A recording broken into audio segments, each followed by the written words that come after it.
Ya, dan langsung saja kita bahas mengenai tema kita hari ini. Pemirsa, dunia usaha menanti hasil negosiasi tarif Indonesia-Amerika Serikat. Dan sudah bergabung bersama kami melalui line Zoom, Bapak Toto Dirgantoro, Sekretaris Jenderal Gabungan Perusahaan Ekspor Indonesia atau GPEI. Pak Toto, terima kasih banyak sudah bergabung bersama kami. Dan sebelum kita menggali lebih lanjut terkait dengan negosiasi yang tengah dilakukan pemerintah Indonesia, Pak Toto, boleh disampaikan terlebih dahulu mungkin seperti apa respon GPEI dan juga teman-teman pelaku usaha terkait pengenaan tarif impor 32% bagi Indonesia? Ya, sebetulnya keputusan kebijakan Trump ini sangat mengagetkan dunia, bukan hanya Indonesia tapi seluruh. Dan ini memang sangat terpengaruh sekali karena pada saat itu akhirnya beberapa buyer kita juga memberikan warning, dan ada juga yang untuk produksi tidak dilakukan dulu untuk menunggu kebijakan lebih lanjut, dan ada juga yang minta supaya bahan baku yang sudah masuk bisa dikejar untuk dalam 3 bulan ini bisa terselesaikan, dan banyak juga yang minta di hold karena kondisi belum menentunya hasil perundingan yang ada. Tapi pastinya kita melihat bahwa apapun pasti akan sangat berdampak dengan kita, karena berarti akan ada penambahan tarif yang akan membebani produk kita. Dan ini memang jadi keprihatinan kita di satu sisi dikala pasar juga sedang kurang baik, terus dengan adanya kondisi tersebut. Tapi yang kita khawatirkan adalah dengan akibat ini akan membanjirnya barang-barang produk China masuk ke Indonesia, yang mana sebetulnya ini juga merupakan satu pasar juga buat kita. Pada saat kita mengalami hambatan, maka sebetulnya kita harapkan kita masih bisa membuang ke dalam negeri untuk supaya kita tetap bisa survive dulu kalau pasar kita menjanjikan. Nah, ini yang perlu diwaspadai oleh pemerintah. Iya, Pak. Sebelum pengenaan tarif resiprokal ini, apakah sebelumnya di lapangan memang tidak ada hambatan bagi perusahaan Indonesia dalam mengekspor produknya ke Amerika Serikat, atau sebetulnya sudah cukup banyak hambatan non-tarif yang diterapkan Amerika Serikat? Kalau selama ini sebetulnya belum ada keluhan, semua baik-baik saja. Furniture kita juga cukup tinggi masuk di pasar Amerika. Begitu juga tekstil, produk tekstil, alas kaki, elektronik, dan lain sebagainya. Jadi ini memang apa yang dilakukan Amerika mungkin karena mereka juga pastinya ingin mengurangi defisit mereka karena kita lebih surplus, kan gitu. Ya, jadi memang bisa kita pahami begitu ya bagaimana kemudian tadi dasar dari pengenaan tarif terutama dari pemerintah Amerika Serikat. Tapi Pak Toto mungkin bisa Anda gambarkan kembali seperti apa sih sebetulnya hitung-hitungan atau kalkulasi dampaknya terhadap harga produk yang diekspor Indonesia dengan tarif 32% ini. Apakah kemudian memang mutlak menjadi beban tambahan sebesar 32% atas harga produk-produk tadi? Ya, karena itu teks di sana ya, pastinya jadi mutlak. Jadi misal gini, selama ini barang kita masuk di sana dengan harga 100.000. Dengan harga 100.000, pada saat dikenakan 30% maka akan jadi 132. Nah, jadi itu kan mutlak. Dan ini sebenarnya yang menjadi korban adalah masyarakat Amerika sendiri. Karena mereka tidak bisa mendapatkan lagi barang-barang itu dengan harga yang baik. Karena harga itu tinggi. Nah, ini apakah ini juga masyarakat Amerika akan bisa menerima kondisi itu? Nah, ini kita lihat karena kalau kita amati kan mereka juga melakukan demo-demo. Nah, begitu juga untuk bahan baku dan lain sebagainya. Nah, tapi yang jelas mutlak kalau itu 32% karena itu pajak, berarti barang kita automatically plus 32, kan gitu. Oke, jadi kita terdampak konsumen Amerika juga sebetulnya akan menjadi lebih keberatan begitu ya dengan harga yang akhirnya nanti sampai ke mereka? Oh iya, keberatan. Ini beberapa teman sudah menyampaikan juga mereka sulit mendapatkan barang. Karena selama ini mereka juga mendapatkan barang-barang itu banyak dari China dengan kena 200% lebih, otomatis barang itu tidak masuk, ya mereka kesulitan. Nah, mereka berharap saya sendiri juga berpikir kalau itu memang dikenakan kepada China, maka ada peluang pasar buat kita masuk lebih ke ini lagi ke Amerika. Tapi ternyata kita juga terkena walaupun 32%, tapi kan udah terkena sehingga ini juga menghambat kan gitu. Ya, jadi sebenarnya konsumen kedua belah negara ini akan terdampak ya Pak. Namun sebagai salah satu mitra dagang Amerika Serikat yang mengekspor sejumlah produk ya Indonesia seperti tekstil, alas kaki, mebel atau furnitur, karet dan juga elektronik, sektor Betul. dan produk apa saja Pak yang Anda nilai akan terdampak paling besar dari pengenaan tarif resiprokal 32%? Atau memang semua sektor tersebut akan terdampak secara signifikan? Ya, yang jelas kalau dari manufaktur dan peran kita, karet terkena dampak 32%, karet, tekstil, produk tekstil, furniture sebagian besar juga terkena, lalu alas kaki juga terkena, elektronik juga terkena, jadi hampir banyak produk-produk unggulan kita yang akan terkena di sana.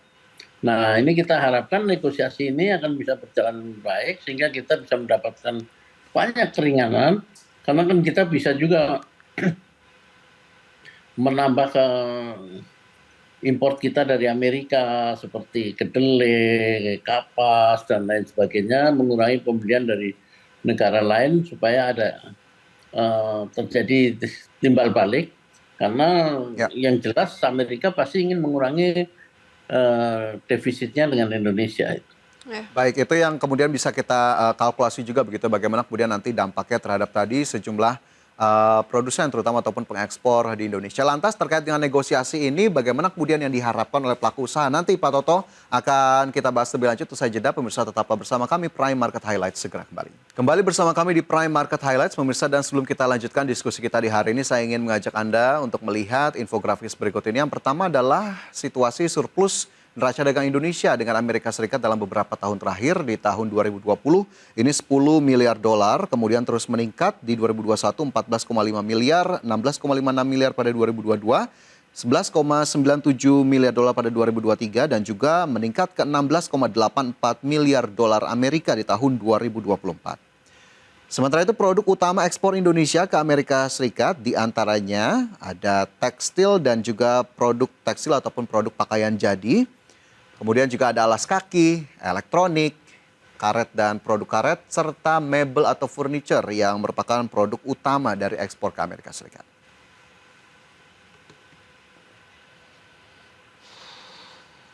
Ya, kembali kita lanjutkan diskusi kita bersama dengan Bapak Toto Dirgantoro selaku Sekretaris Jenderal Gabungan Perusahaan Ekspor Indonesia atau GPEI. Pak Toto, terkait negosiasi yang tengah berlangsung gitu ya hingga 23 April nanti, target utamanya disebut pemerintah ini ya berusaha untuk menurunkan tarif resiprokal dari sebelumnya 32%. Bagaimana kemudian Anda melihat hal ini? Apakah memang sangat mungkin target utama tersebut dapat dicapai? Yang kita harapkan dengan semangat yang ada itu bisa tercapai. Di sini memang perlu kejelian, keuletan dalam negosiasi tersebut. Pastinya juga kita harus bisa memberikan peluang juga kepada Amerika untuk menambah impor kita dari Amerika. Sehingga akan terjadi win-win solution. Karena kalau kita melihat dari tadi neraca perdagangan kita dengan Amerika, maka defisit Amerika terhadap Indonesia itu cukup tinggi di tahun 2024. Pastinya mereka juga ingin menyeimbangkan neraca perdagangan mereka. Nah, dengan menyeimbangkan itu berarti kita harus memberikan banyak peluang kepada Amerika juga untuk produknya lebih banyak kita ambil. Baik Pak, nah dalam upaya perundingan ini, menurut Bapak apa saja poin-poin utama atau bargaining position Indonesia yang Anda lihat dapat digunakan sebagai amunisi negosiasi dengan pihak Amerika Serikat? Ya, sebenarnya kita bisa melihat bahwa banyak produk-produk bahan baku dan lain sebagainya yang kita beli dari Amerika. Nah, itu sebetulnya jadi salah satu dasar kekuatan kita dalam negosiasi. Kita kan tidak memberikan kenaikan apapun, tapi kita juga berharap kita bisa menambah pembelian kita bahan baku dan lain sebagainya seperti kapas. Kapas kita sekitar 500.000 ton, diambil dari Amerika 70.000 ton, mungkin kapas kita bisa naikin lagi, pembelian dari Amerika dan lain sebagainya. Begitu juga produk-produk mereka.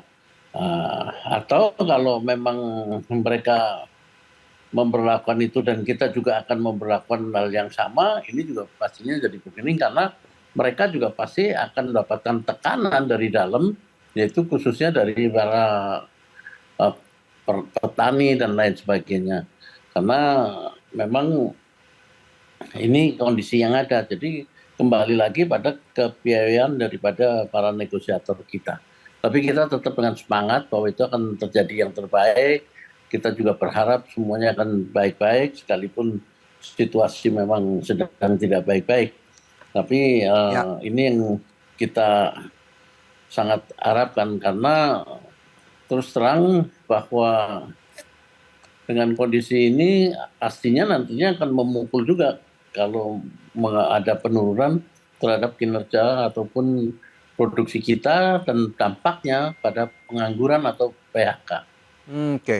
Lantas sebetulnya dari upaya perundingan ini sendiri, hasil konkretnya yang diekspektasikan oleh pelaku usaha seperti apa sebetulnya Pak Toto? Apakah kemudian tadi hanya semata-mata pengurangan tarif impor atau masih banyak hal-hal lain yang bisa kita harapkan dari di luar tarif impor tersebut? Ya, yang kita harapkan banyak kemudahan-kemudahan yang bisa kita peroleh, dan juga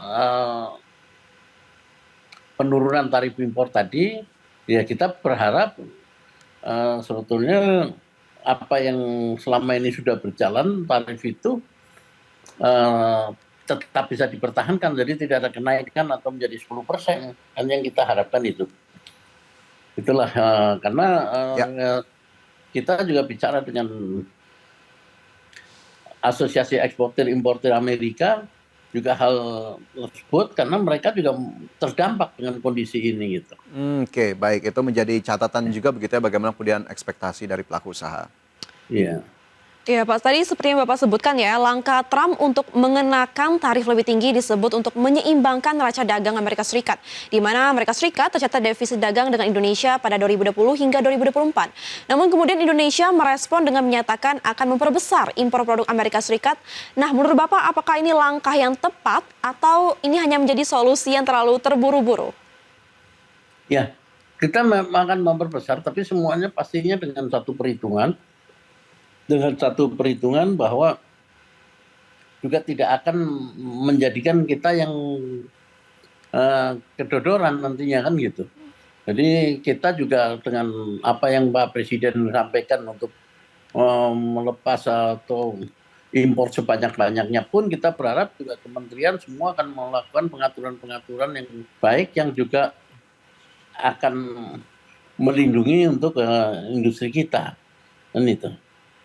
Oke, jadi memang tadi menjadi kemudian salah satu cara yang dilakukan, memang kita harapkan itu sudah penuh kalkulasi begitu ya, terkait membuka keran impor. Nah, ini tak hanya membuka keran impor, Pak Toto, kita tahu ya, pemerintah bahkan sudah memberikan sinyal untuk siap melonggarkan aturan TKDN yang selama ini ya kita tahu sebagai salah satu pertahanan dari serbuan barang impor. Apakah kemudian lagi-lagi ini menjadi cara yang cukup bijak dalam respon tarif resiprokal Amerika? Ya, kita udah bicara juga dengan beberapa pejabat. Tapi pemerintah juga pastinya saya yakin bahwa TKDN ini tidak akan dilepas begitu saja, tapi pasti tetap akan ada aturan-aturan sedemikian rupa yang juga akan melindungi kita. Itu kita percaya itu akan ada, jadi tidak akan dilepas begitu saja. Oke, baik, itu juga yang kemudian sudah disampaikan begitu ya. Lagi-lagi kita harapkan kalkulasinya memang sudah cukup komprehensif dilakukan. Terakhir mungkin singkat Pak Toto, pengenaan tarif resiprokal menjadi momentum diversifikasi ekspor Indonesia. Lantas dari kacamata Anda sebetulnya apa sih, mungkin singkat saja begitu ya, hal-hal yang harus dibenahi secepatnya oleh pemerintah terkait aktivitas ekspor, terutama dalam upaya perluasan pasar ekspor kita?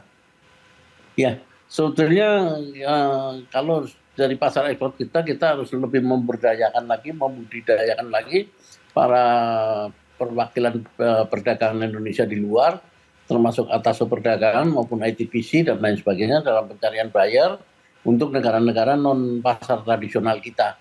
Nah, ini memang harus kita lakukan berbarengan antara pemerintah dan para pengusaha. Yang kedua, justru di dalam negerinya pemerintah juga harus berbenah terkait sektor logistik. Sehingga kalau sampai sektor logistik juga tidak bisa terbenahi, ada penurunan. Nah, sekarang kan kita masih sekitar 24%, kalau bisa turun sampai 14% atau berapa, berarti ada 10%.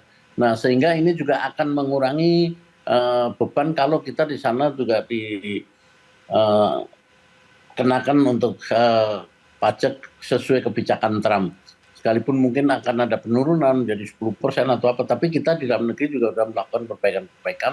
Dan yang penting adalah kita untuk mencari pasar di luar pasar tradisional. Sekalipun ke Amerika itu masih menjadi pasar yang besar gitu. Ya, oke. Jadi memang itu catatan-catatannya pengenaan tarif resiprokal begitu membuka mata kita bahwa masih banyak hal-hal yang perlu dilakukan oleh Indonesia dalam membenahi ekspor ataupun tadi perluasan pasar ekspor baru. Pak Toto, masih banyak sebetulnya bisa kita gali, bisa kita diskusikan, tapi sayang sekali waktu kita terbatas. Terima kasih banyak sudah bergabung bersama kami hari ini di Prime Market Terima Highlights. kasih. Ya, terima Sukses kasih, Pak selalu, sehat selalu Toto. untuk Anda. Terima kasih.